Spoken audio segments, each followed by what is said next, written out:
तो वेलकम है आपका आज चैनल पर दूसरी वीडियो में। सुबह वाली आप लोगों ने देख ही ली होगी और शुरुआत करते हैं सबसे पहले रोमन रेंस ने क्या बात कही है और सैमी ज़ेन ने उस बात को कैसे उठा के निकाला। बहुत सारे लोग आपको पता है कि कहते हैं कि इंक्लूडिंग मी कि हम वेट कर रहे हैं कि कब सैमी ज़ेन को ब्लड लाइन से निकाला जाएगा, कब रोमन रेंस जो है धक्के मार के सैमी ज़ेन को भगाने वाले हैं और कहीं ना कहीं स्टोरी लाइन में वो होगा, ये बात हमको पता है। लेकिन क्योंकि सैमी ज़ेन को कैरेक्टर में रहना तो उन्होंने क्या काम किया ट्विटर के ऊपर, एक बहुत पुराना इंटरव्यू की, बहुत पुरानी तो नहीं, 19 अगस्त 2021 की इंटरव्यू की वीडियो है जहां पर एरियल हेल्वानी के साथ रोमन रेंस इंटरव्यू ऐसे कर रहे हैं और सामने से खुद इंटरव्यूअर पूछ रहा है रोमन रेंस से कि तुम्हारे दिमाग में कोई ऐसा नाम है जो बहुत बढ़िया काम करता है और डाउन द लाइन तुम सोचते हो आने वाले 6-7 महीने के अंदर फिर कुछ भी एक इंप्रेस जिससे तुम हुए। तो रोमन रेंस ने सैमी ज़ेन का नाम लिया और यहाँ पे वो ये कहते हैं कि सैमी ज़ेन ऐसा बंदा होता है रियल लाइफ में जिसके साथ तुम बात करना चाहोगे और अगर तुम सैमी ज़ेन को टीवी पर लेके आ रहे हो तो वो अच्छी चीज है। मतलब उसी टाइम पर ट्रैवल चीफ ने सैमी ज़ेन को एक्नॉलेज कर लिया था और उसी वाले पुराने इंटरव्यू को कहीं से ढूंढ के लाया सैमी ज़ेन और अब जाके उन्होंने क्या ट्वीट किया उसके ऊपर।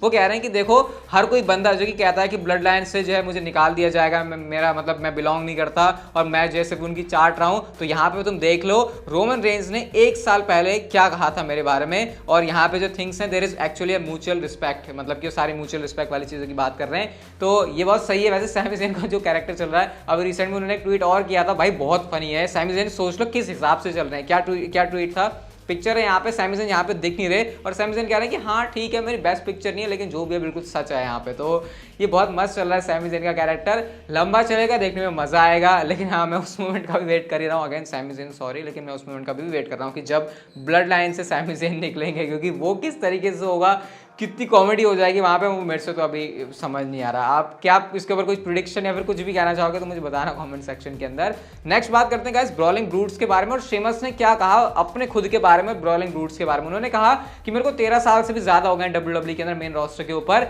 लेकिन ब्रॉलिंग ब्रूट्स के साथ आने के बाद मुझे ऐसा लग रहा है कि मेरे अंदर जो पुराना वो है वो सब वापस आ रहा है, वो पैशन वापस आ रहा है और मेरा जो सब कुछ है वो 10 लेवल पर पहुंच चुका है। मतलब ब्रॉलिंग ब्रूट्स ने कैसे मदद की है, फिर उनसे पूछा कि अच्छा तुम्हारे में लीडर कौन है या फिर क्या कुछ ऐसा है, तो उन्होंने यहाँ पे क्लियर कहा देखो हमारे बीच में कोई भी अथॉरिटी का लेवल नहीं है, सब जो है भाई भाई हैं। फिर वो ये भी कहते हैं कि who will bleed and die for each other out there, मतलब कि यहाँ पे कोई ईगो वाली बात भी नहीं है। तो ऐसे कह के शेमस ने जो अपनी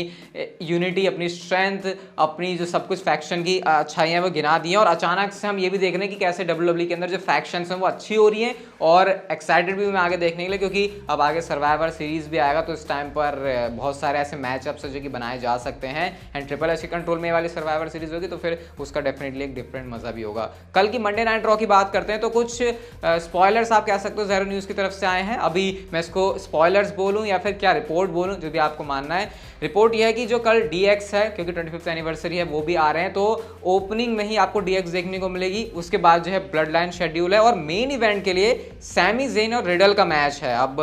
अगर ऐसा हो रहा है तो फिर ये क्या मतलब बड़ा अलग सा इंटरेस्टिंग मैच है, एक तरफ सैमी ज़ेन और एक तरफ रिडल, दोनों कैरेक्टर कितने अलग अलग हैं और किस स्टोरी लाइन के हिसाब से होंगे। कल की रॉ डेफिनेटली बहुत ही फ्रेश फीलिंग देने वाली है। और ब्रॉक लेसनर के बारे में अपडेट यह है कि फिलहाल तो वो शेड्यूल्ड नहीं है कल की मंडे नाइट रॉ के लिए, क्योंकि हम एक्सपेक्ट करेंगे अब आगे क्राउन जूल आएगी तो फिर ब्रॉक लेसनर वापस आ रहा है, लेकिन फिलहाल के लिए ऐसी कोई अपडेट नहीं है। हाँ सरप्राइज अगर WWE कोई पुल करना चाहे तो डेफिनेटली फिर उसके बारे में कुछ भी हो सकता है। अभी रोमन रेंस कल रॉ पर क्या करेंगे उसके बारे में बात करेंगे थोड़ी देर में, लेकिन नेक्स्ट बात करते हैं कैरियन क्रॉस के बारे में। और कैरियन क्रॉस तो इतने ज़्यादा क्या कहते हैं, क्या कह सकते हैं हम कि डूब चुके हैं रोमन रेंस में कि उन्होंने एक ऐसी स्टेटमेंट दी इंटरव्यू के अंदर जो कि शायद बहुत सारे लोगों को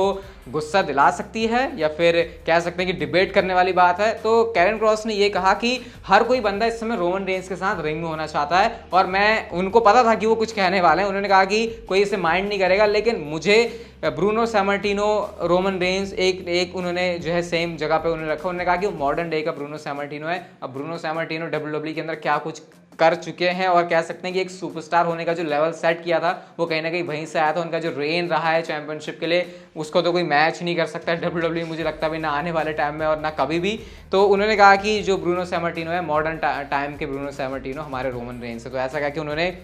अप्रिशिएट किया रोमन रेंस को और इससे भी पता चलता है कि कैसे कैरन क्रॉस भी ऑब्वियसली मरे जा रहे हैं कि रोमन रेंस के साथ उनको भी मैच मिले। वैसे फिलहाल तो हर एक सुपरस्टार ही ऐसे कह रहा है, बाकी ज़्यादा बात हो गई वैसे ये, लेकिन हाँ जो भी है कैरन क्रॉस का अपना खुद का ओपिनियन है। आप क्या कहना चाहोगे उसके ऊपर वही बताना मुझे। रोंडा राउजी ने फैंस की छिल दी है। अब रोंडा राउजी की चैंपियनशिप विक्ट्री से बहुत सारे लोग खुश नहीं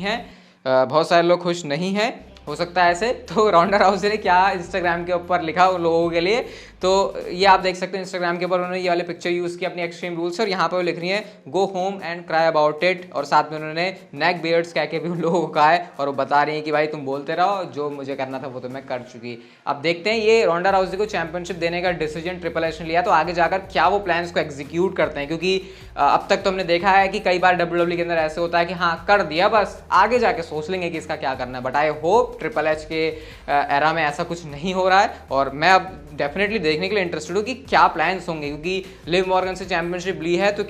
कोई तो रीजन होगा उसके पीछे, ऐसा तो है नहीं ट्रिपल एच ने कर दिया। तो देखते हैं एज चैंपियन रोंडा राउसी आगे क्या करने वाली है स्मैकडाउन के ऊपर। रोमन रेंस की बात मैं करने की कह रहा था, अब करते हैं उसके बारे में बात। तो कल मंडे नाइट रॉ के एपिसोड के लिए रोमन रेंस भी शेड्यूल्ड हैं, एंड पॉसिबली एक सरप्राइज के तौर पर कल आपको लोगन पॉल भी अपीयरेंस देते हुए दिखाई दे सकते हैं, क्योंकि रोमन रेंस हमेशा आते नहीं है मंडे नाइट रॉ के ऊपर, तो हो सकता है इस चीज को और ज्यादा मैक्सिमाइज करने के लिए, कैपिटलाइज करने के लिए रॉ के ऊपर आपको लोगन पॉल भी देखने को मिले, और शायद वो ब्लड लाइन के सामने ही उतर सकते हैं। अब क्योंकि लोगन पॉल रोमन रेंस की स्टोरी लाइन डब्ल्यूडब्ल्यू को शुरू करनी है क्राउन जूल के लिए, क्योंकि अब नेक्स्ट पीपीवी क्राउन जूल है, वैसे स्टोरी लाइन तो शुरू हो चुकी है, लेकिन क्राउन जूल के लिए बिल्ड यहां से स्टार्ट होगा, क्योंकि पीपीवी एक पुराना हो चुका खत्म, एक्सट्रीम रूल्स हो चुका, तो शायद कल लोगन पॉल सरप्राइज अपीयरेंस कर सकते हैं रोमन रेंस के सामने एंड ब्लड लाइन के सामने। और अगर ऐसा हो रहा है तो फिर देखते हैं किस वे में और किस फैशन में डब्ल्यूडब्ल्यू करती है। कल रॉ मस्त होने वाली है, वैसे जल्दी से सुबह भी वीडियो आपको मिल जाएगी चैनल के ऊपर, मतलब जल्दी, बहुत जल्दी मतलब जल्दी, ठीक है। आज की नेक्स्ट एंड फाइनल स्टोरी की बात करते हैं, और डेफिनेटली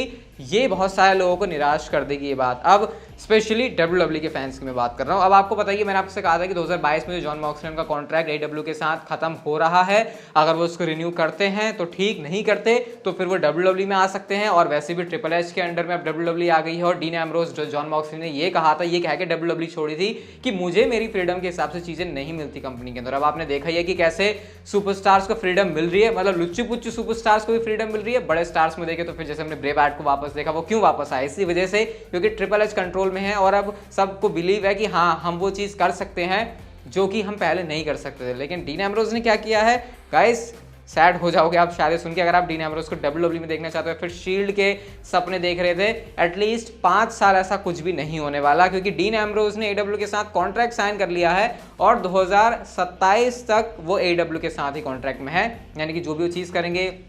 रेसलिंग के अंदर या फिर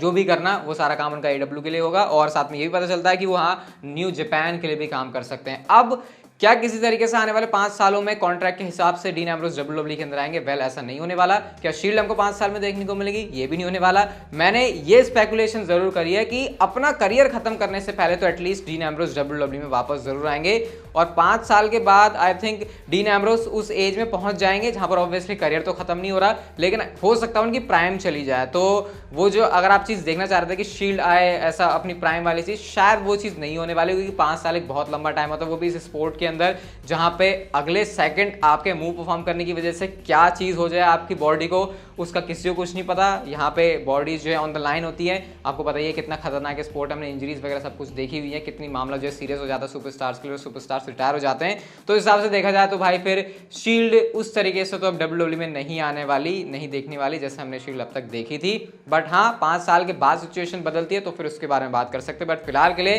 सारे जो रूमर्स है उनके ऊपर जो है फुल स्टॉप लग गया है कि डीन एम्ब्रोस डब्ल्यूडब्ल्यू के अंदर आएंगे फिर नहीं आएंगे, क्योंकि ऑब्वियसली कॉन्ट्रैक्ट हो गया तो फिर नहीं आने वाले। एक चीज हो सकती है, लास्ट में इसको बता रहा हूं, क्योंकि अगर आप यहां तक स्टिक कर रहे हो तो फिर आपको बता देता हूं, कुछ तो मिलना चाहिए वीडियो लास्ट तक देखने के लिए, कि अगर आगे जाके डब्ल्यूडब्ल्यू एंड एडब्ल्यू साथ में कोलैबोरेट करती है, जिसके चांसेस हैं पहले के कंपैरिजन में कहूं तो इस बार चांसेस हैं, क्योंकि ट्रिपल एच हमेशा ऐसी चीज़ों को बढ़ावा देते हैं, बिजनेस को तो वो देखती हैं, लेकिन साथ में ये भी देखते हैं कि फैंस के सामने कैसे अच्छी चीज़ें ला सकें। और एडब्ल्यू और डब्ल्यूडब्ल्यू अगर कोलैबोरेट करती है तो आई थिंक ये चीज़ फैंस को बहुत ज़्यादा पसंद आएगी। तो उस तरीके से फिर एक पॉसिबिलिटी है कि अगर कोलैबोरेट होता है, जैसे एडब्ल्यू ने कहाँ पे कर रखा है, तो फिर शायद एडब्ल्यू और डब्ल्यूडब्ल्यू के बीच है, तो फिर ऑब्वियसली फिर तो वो आ जाएंगे। लेकिन फिलहाल 5 साल के लिए ऐसा कोई भी सीन नहीं है। तो डीन एम्ब्रोस फिलहाल तो डब्ल्यूडब्ल्यू के अंदर नहीं आ रहे, 5 साल के बाद भी क्या होगा उसके बारे में कुछ कॉमेंट नहीं कर सकते। आप लोग क्या, मैं भी डिसअपॉइंट हूँ, क्योंकि मेरे से अगर तुम लोग पूछ चुके लिस्ट में सबसे ऊपर नाम कौन सा है इसको तू डब्ल्यूडब्ल्यू के अंदर फिर से देखना चाहेगा, तो फिर मेरे लिए तो वो नाम होगा